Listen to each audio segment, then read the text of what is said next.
Baik, hari ini kita akan melanjutkan perkuliahan kita pada mata kuliah manajemen proyek, yaitu pada bab scheduling atau membuat penjadwalan gitu ya.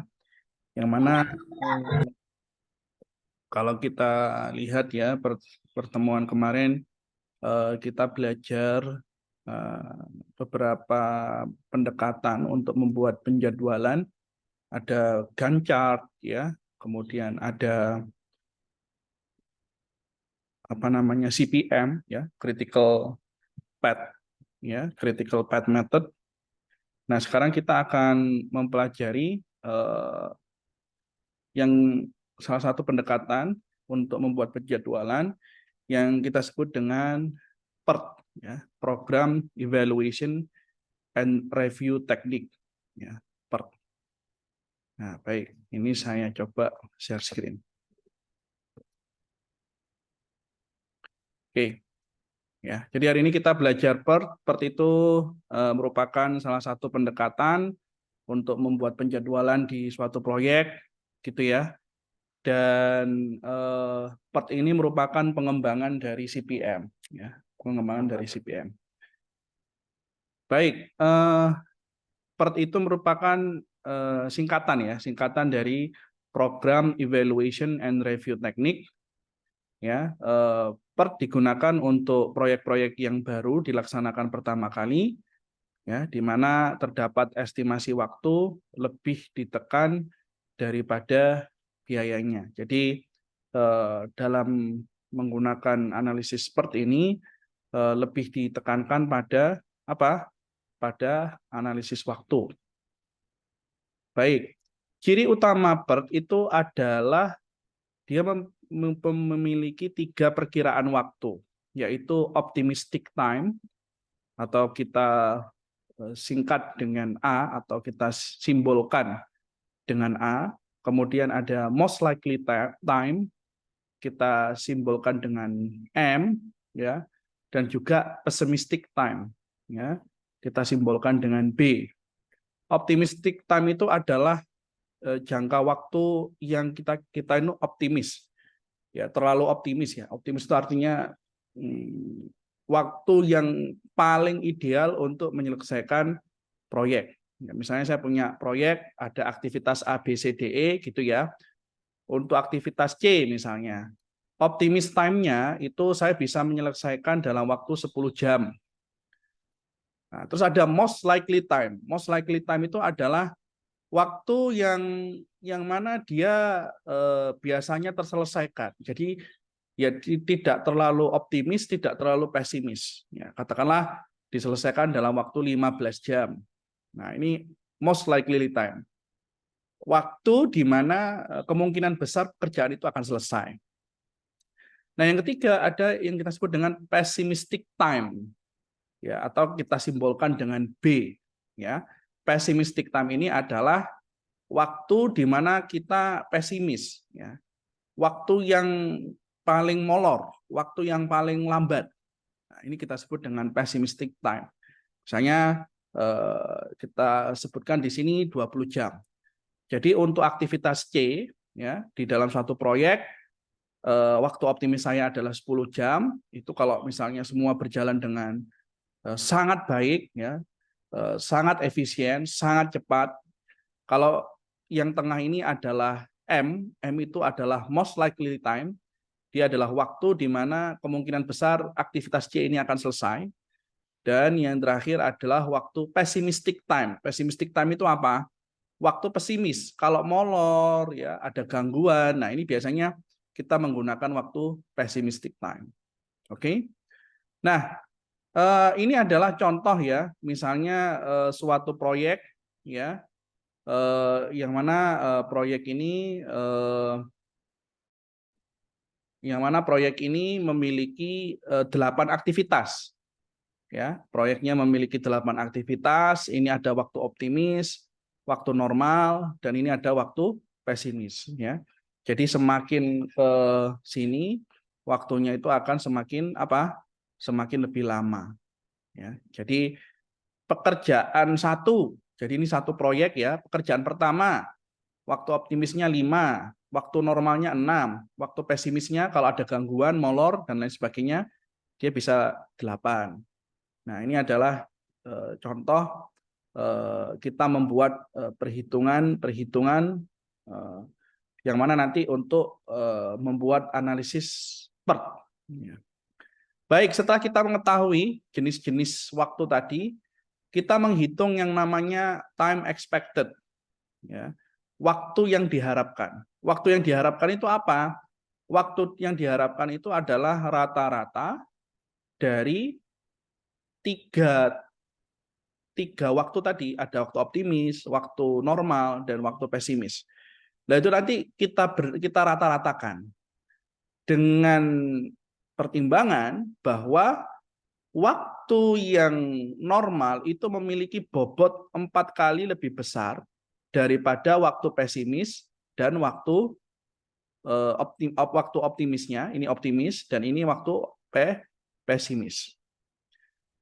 Ya, jadi time expected ini merupakan rata-rata tertimbang, rata-rata yang memiliki bobot, di mana kita akan memberikan bobot lebih kepada waktu normal. Berapa? 4 kali lebih besar daripada waktu optimis A dan waktu pesimis B.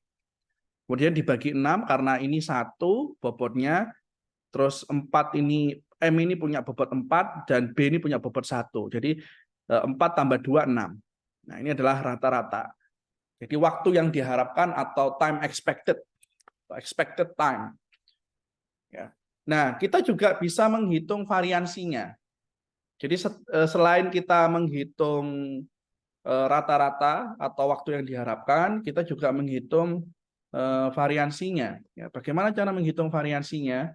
Ya, kita bisa menghitung variansinya dengan menggunakan rumus ini.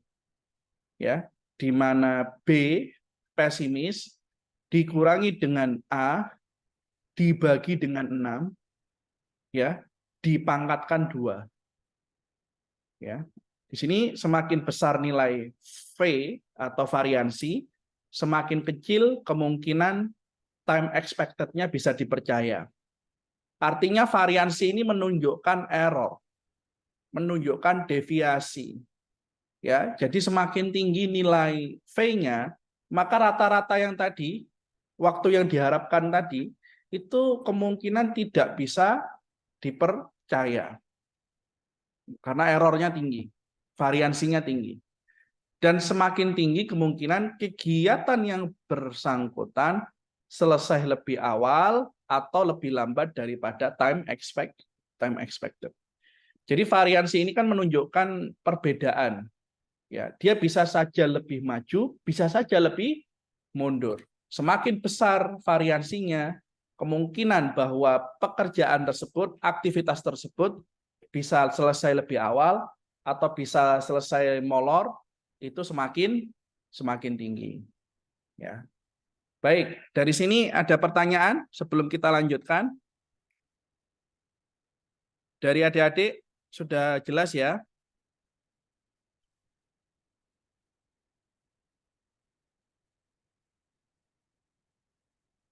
Baik. Ya, ini sekarang contoh ya, contoh aktivitas. Ya, di sini ada contoh proyek yang terdiri dari 8 aktivitas pekerjaan.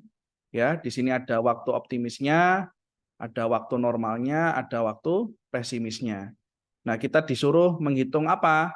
Menghitung waktu rata-rata atau TE-nya, time expected-nya, dan juga menghitung V. V itu adalah variansi dari perkiraan durasi pekerjaan-pekerjaan di atas.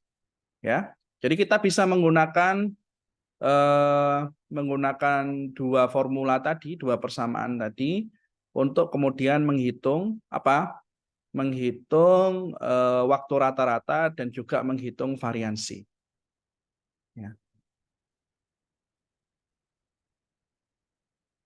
Baik, selanjutnya jika seluruh kegiatan dalam proyek sudah diketahui beserta jika semua kegiatan dalam proyek sudah diketahui beserta waktu yang diharapkan atau time expected-nya, maka umur proyek bisa ditentukan dari jumlah total ke dalam lintasan kritis. Ya. Nah, jadi ketika kita sudah menghitung rata-rata waktunya, kemudian kita menghitung variansinya, kita kemudian bisa menghitung berapa usia proyek atau umur proyek, berapa jumlah hari yang dibutuhkan supaya proyek itu bisa selesai. Ya. Nah, hal itu bisa kita tentukan dengan cara ya setelah kita menentukan rata-rata time expected-nya, kemudian kita menentukan variansinya, kita menentukan lagi yang namanya lintasan kritis. Ya, lintasan kritis. Nah, apa yang dimaksud dengan lintasan kritis? Ya, lintasan kritis itu definisinya ada dua. Lintasan kritis itu adalah jalur di mana aktivitas itu tidak memiliki slack, tidak memiliki waktu jeda.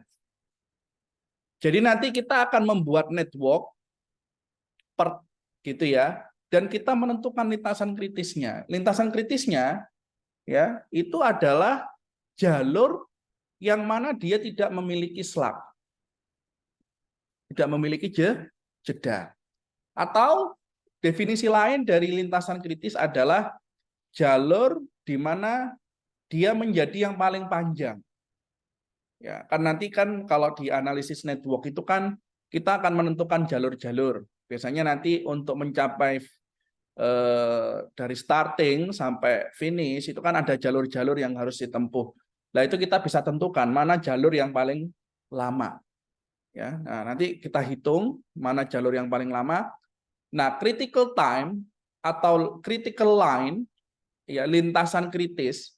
Lintasan kritis itu adalah jalur yang paling lama. Ya, jalur yang paling lama pengerjaannya. Nah, time expected adalah waktu yang diharapkan dari kegiatan-kegiatan dalam lintasan kritis. Ya, jadi ekspektasi waktu itu adalah apa? Adalah merupakan total dari ekspektasi waktu setiap kegiatan.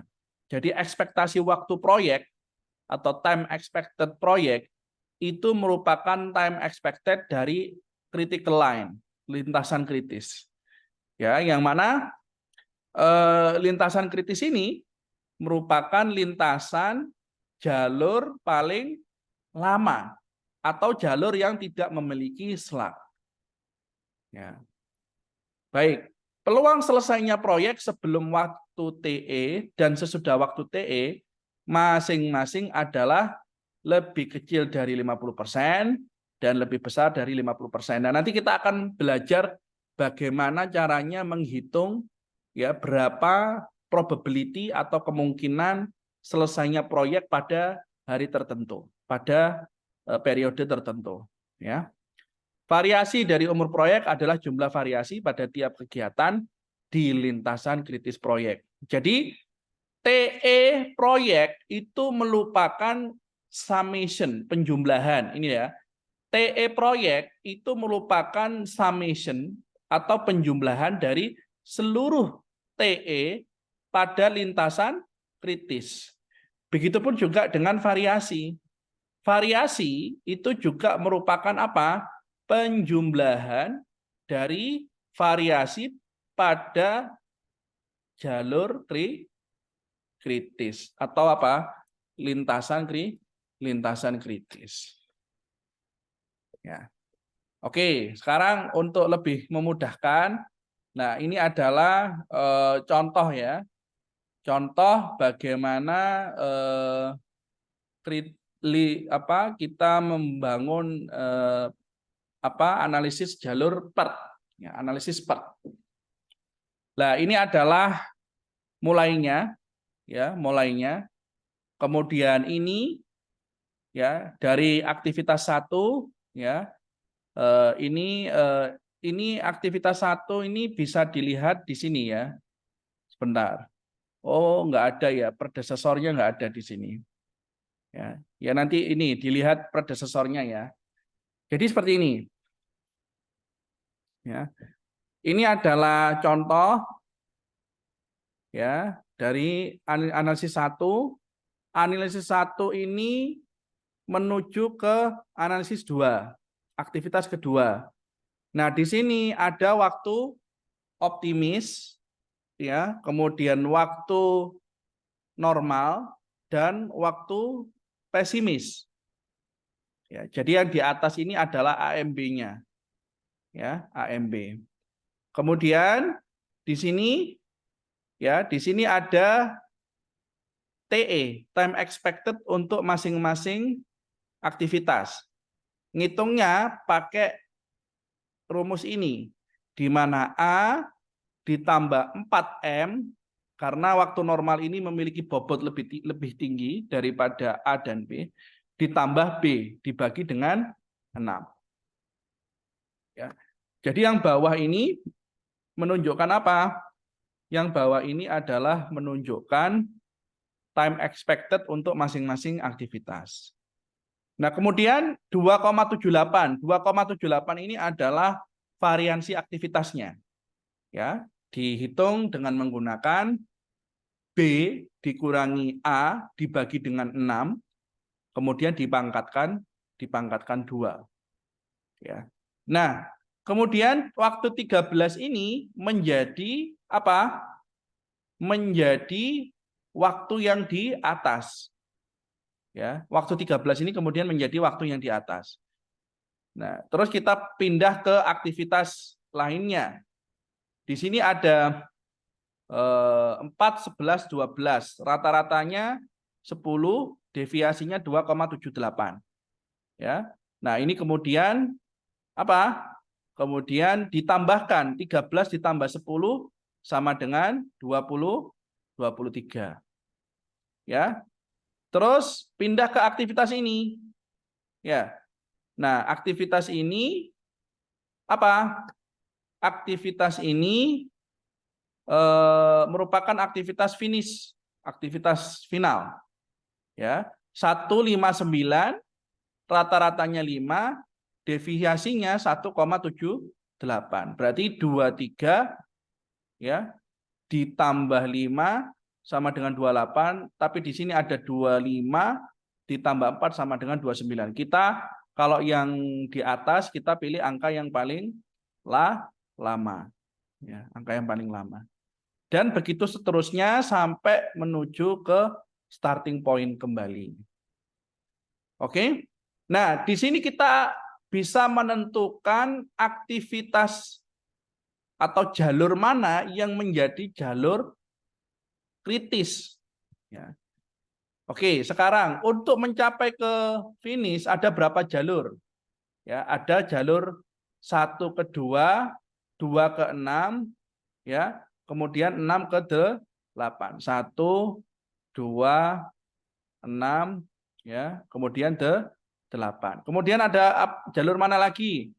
1 ke 2, ya, 2 ke 5, 5 ke 7, 7 ke 8. 1, ya, kemudian 2, 5, 7, gitu ya, 8. Ada jalur mana lagi? Ya, tadi 1 ke 2 sudah, ya. Terus 1 sekarang gini, 1 ke 3, gitu ya. Habis itu 3 ke 4, 4 ke 5, 5 ke 7, 7 ke 8. 1, 3, ya, 4, 5, 7, 8. Ya. Terus ada jalur mana lagi? Ya. Ini ringkasannya ya. Ini adalah lintasan-lintasan dengan apa? Dengan tadi time expected dan variansinya. Nah, kemudian kita cek ya. Di sini ya, jalur-jalur ini tadi kita cek, kita jumlahkan berapa total waktu yang dibutuhkan.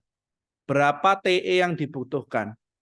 TE yang paling panjang itu apa?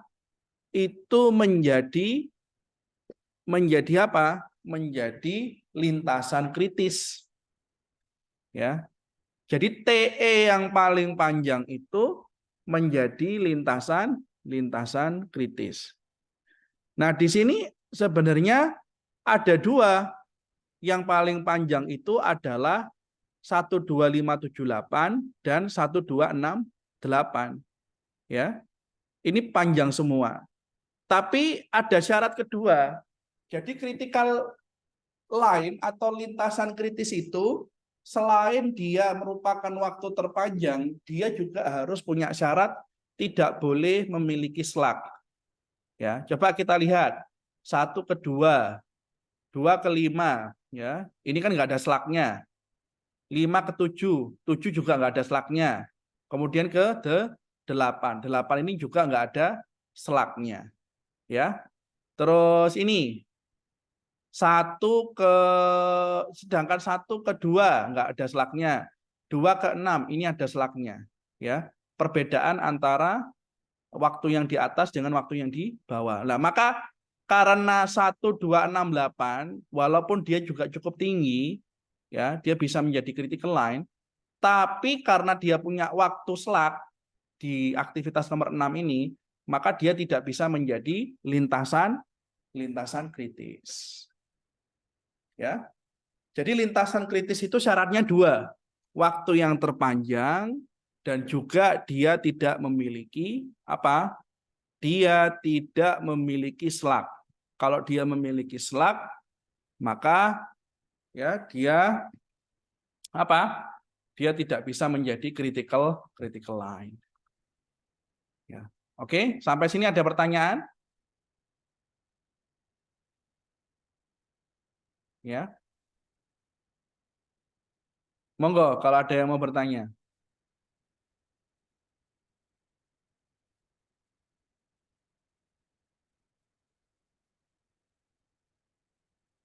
Baik, kalau nggak ada saya lanjutkan ya. Oke. Distribusi dari waktu penyelesaian proyek atau TE mengikuti distribusi normal sehingga bisa dihitung peluang penyelesaian proyek di luar waktu TE.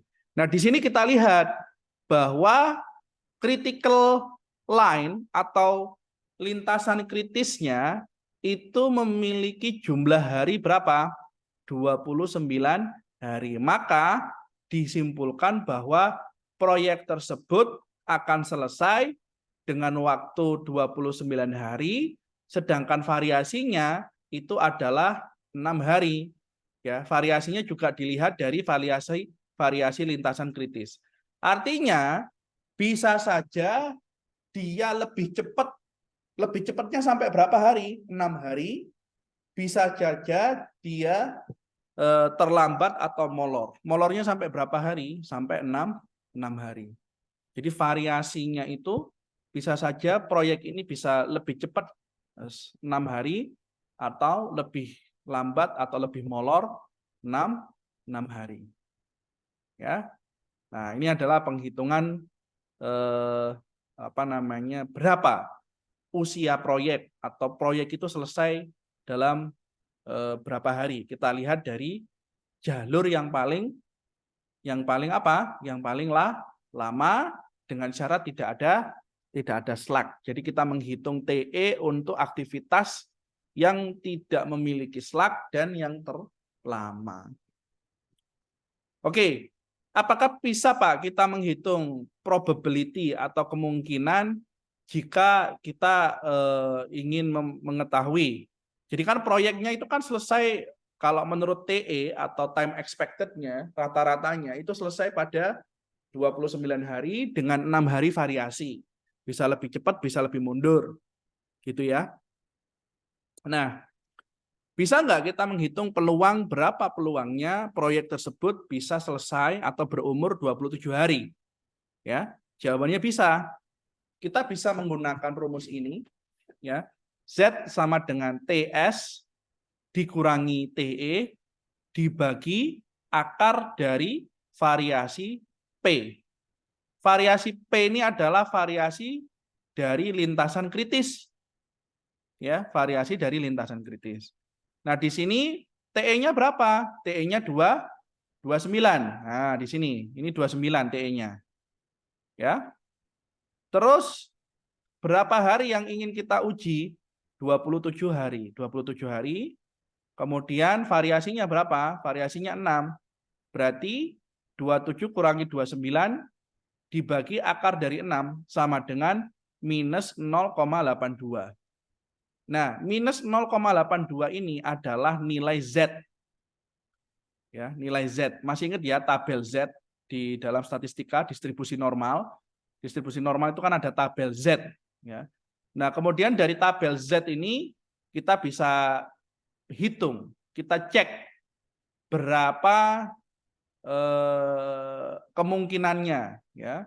Jadi kemungkinannya kalau minus 0,82 maka peluangnya atau probability-nya kita lihat tabel distribusi normal baku, ya tabel Z, ya ini berapa?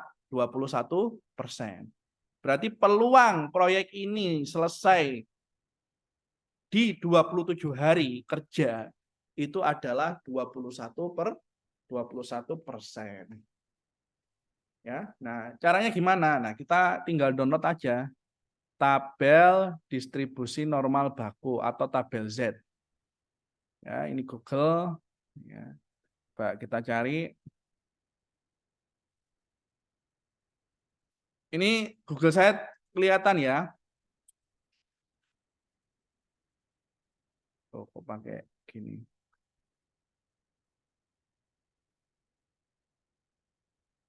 Kelihatan ya googling saya ya.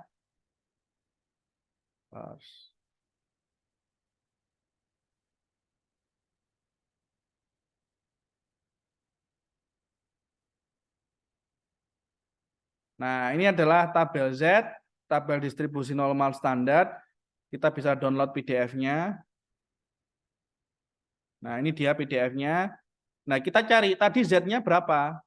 Z-nya sama dengan minus 0,82. Minus 0,82. Nah, ini minus ya, ini minus 0,8. Ini adalah angka setelah 8. Jadi minus 0,82 yaitu sekitar ini. Ya. Ini ya. 20,61 ya, 0,2061. Artinya 20,61% eh, di apa namanya? Di round up jadi 21%. Ya. Bisa dipahami? Adik-adik? Ada pertanyaan?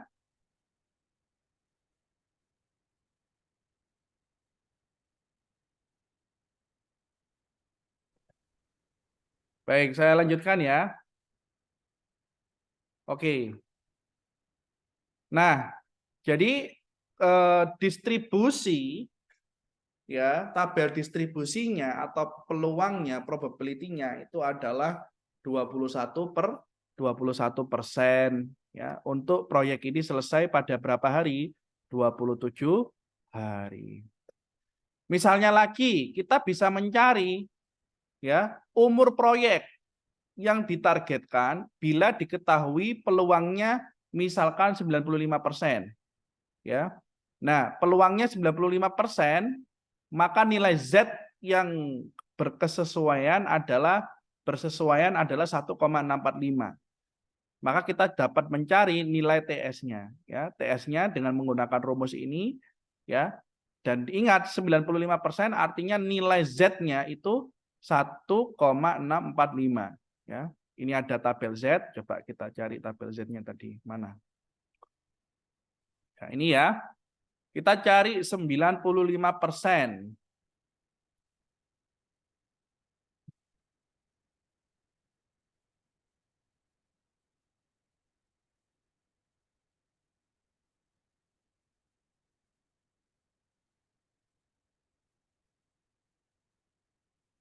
Nol. Oh, ini masih nol. 1,645. Bentar. 1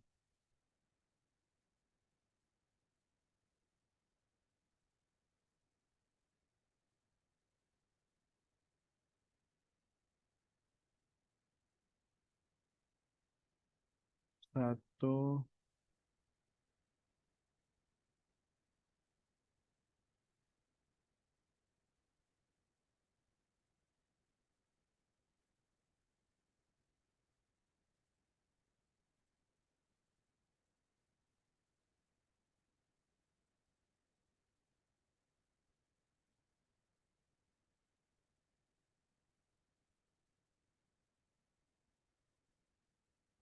Oh ya ini ya 1, nah karena 95 itu harus dibagi 2 ya karena kalau sudah mencapai nilai positif ini kan berarti dia luas bidang ini berarti kita harus cari 95 itu dibagi 2 dibagi 2 95 dibagi 2 itu nanti ketemunya 1,64 ya, sekitar seginilah ya 1,645 jadi nilai Z ya nilai Z untuk peluang 95% itu adalah 1,645 jadi 1,64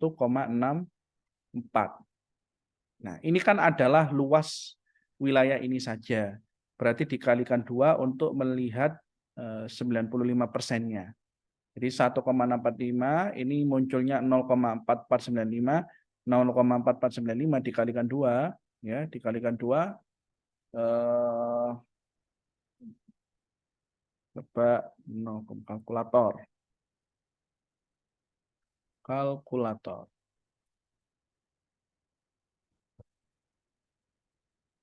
ini dikali 2 oh bukan berarti 95% 0,95 dibagi 2 0,475 berarti kita cari 0,475 0,475 ya nah harusnya ini salah ya yang di PowerPoint itu ya 1,96 ya ini bukan 1,6 ya ini harusnya 1,945 1,9 berapa tadi 1,96 ya karena 0,4750 ya itu ketika dikalikan 2 ya dikalikan 2 maka dia akan muncul 95%. Berarti 1,96 ya 1,96. Berarti ini salah ya adik-adik ya. Peluangnya 95% berarti nilai Z-nya itu adalah 1,9 berapa? 1,96 ya. Jadi ini yang benar 1,96 berarti dikalikan dengan akar 6. Akar daripada 6 berapa? Coba kita cek kalkulator. Kalkulator. Ini gimana ya ganti supaya dia jadi scientific itu gimana? Oh ini dia. Nah sebentar. Ya 1,96. 1,96 dikalikan akar dari akar. Oh ini dia akar 1,96 dikalikan akar dari 2. Gini aja. Akar dari 6 akar dari 6. Nah ini sama dengan 2,44 dikalikan 1,96 sama dengan 48,00099. Nah, ini kan dikurangi ya. Ini kan dikurangi, berarti ini sekarang ditambah 29 sama dengan 33,8. Oh, hasilnya nggak beda jauh sih. Jadi 33, berapa? 8 hari. Oke. Jadi kita bisa cek ya di tabel distribusi normal ya, ini salah ya, ini angkanya 1,45 ini kayaknya 90%, bukan 95%. Coba kita cek ya. 90% dibagi 2 itu 45. Coba kita cek 45, 0, mana tadi? 0,45 ya. Ini adalah standar deviasi 0,45. Lah ini dia. Ya, 0,45 ya, 0,45 ya. 1,65 ya. Berarti ini tuh sebenarnya bukan 95%, ini tuh harusnya 90% ya. Karena kalau 95% itu nilai Z-nya adalah 1,996 ya, 1,996 ya, 1,9 ya 96 betul. Baik, ada pertanyaan di sini? Monggo kalau ada yang bertanya. Jadi ini bukan 95% ya, tapi 90%. Ya, 90%. Baik, ini ada latihan kedua. Ya, ini sama seperti latihan pertama, cuma di sini ada apa namanya, waktu optimis, waktu yang normal, dan waktu pesimis. Silahkan dikerjakan ya, PR ya. PR silahkan dikerjakan. Tujuannya apa? Pertanyaannya apa? Yang pertama, silakan Anda menghitung waktu rata-rata masing-masing pekerjaan. Ya, setelah dihitung waktu masing-masing pekerjaan, silakan Anda menghitung variansi dari waktu masing-masing pekerjaan. Kemudian berapakah umur proyek dengan probabilitas 90%. Nah, sekarang Anda dikasih probabilitas 90%. Ya, berarti Anda harus menghitung berapa hari. Ya. Nah, ini saya tambahkan beberapa pertanyaan ya, beberapa pertanyaan saya tambahkan. Ya. Nah, yang nomor 4, silahkan Anda menghitung ya. Nomor 4, silahkan hitung bukan hitung, silahkan tentukan ya, tentukan lintasan kritis untuk proyek ini. Nah, ini nomor 4. Nomor 5, tentukan berapa TE, time expected, untuk proyek ini. Nomor 6, tentukan berapa variansi untuk proyek ini. Terus nomor 8, nomor 7, ketika ya proyek ini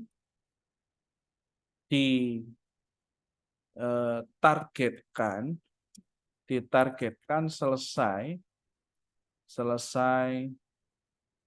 berapa ya? Saya belum ngitung juga. Kira-kira selesainya berapa hari ya? Selesai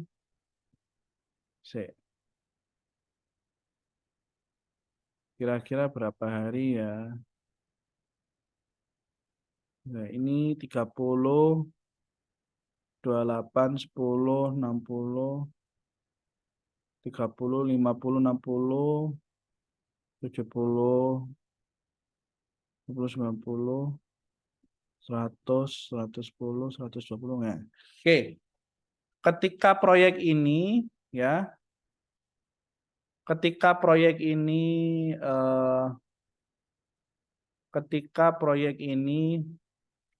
ditargetkan untuk selesai 100 dalam waktu 130 140 hari gitu aja ya. Berapa probability-nya atau probability-nya atau probability itu apa bahasa ininya? Atau kemungkinannya ya. Jadi silakan ini PR-nya ya. Nanti apa namanya, adik-adik menghitung. Ini saya print screen dulu supaya bisa saya share di sini.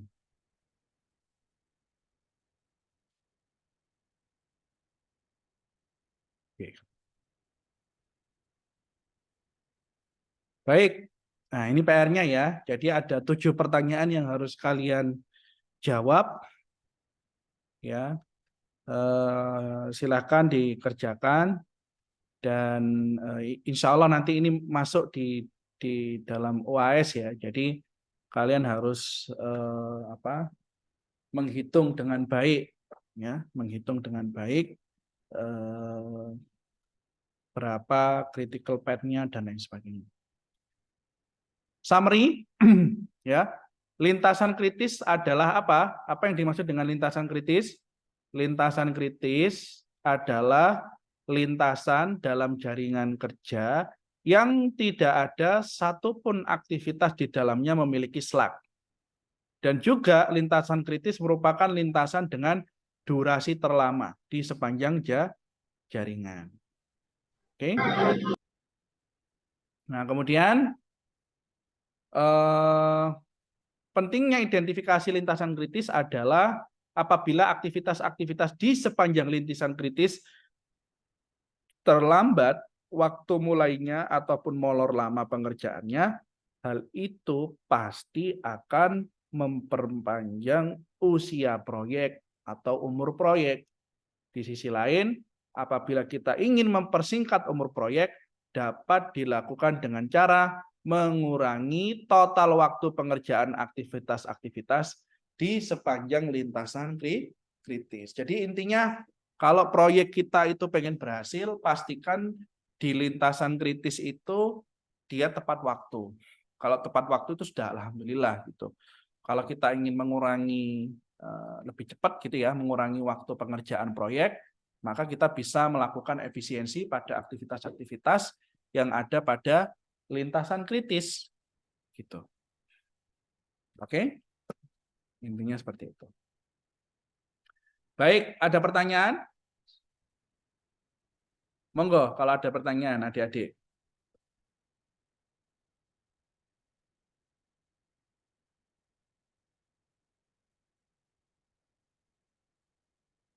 Adakah pertanyaan? Permisi Pak, izin bertanya.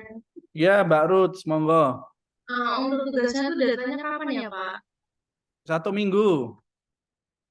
Berarti hari Kamis minggu depan ya Pak ya? Ya. Oke Pak, makasih Pak. Ya. Pak, izin bertanya untuk absennya bagaimana ya Pak? Untuk absennya nggak apa-apa. Ini kan banyak yang di bis ya. Ini Iya, banyak di bis Bapak. Ya, ini besok aja absennya. Saya kan sudah punya nih nama-nama yang ini. Besok kita benerin absennya di kelas ya. Siap Bapak, terima kasih. Oke. Ada lagi yang ingin bertanya?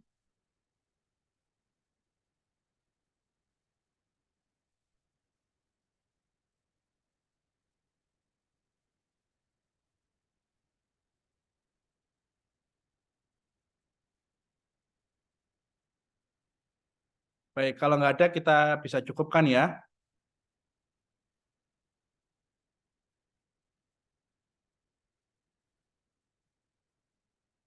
Oke, baik. Kalau gitu kita cukupkan dulu.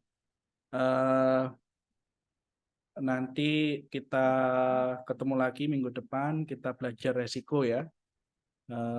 Terima kasih. Sampai ketemu minggu depan. Saya doakan sehat selalu. Assalamualaikum warahmatullahi wabarakatuh. Waalaikumsalam, terima kasih Makasih, Pak. Pak. Ya, makasih ya. Saya mohon izin untuk akhiri kelas ini. Assalamualaikum.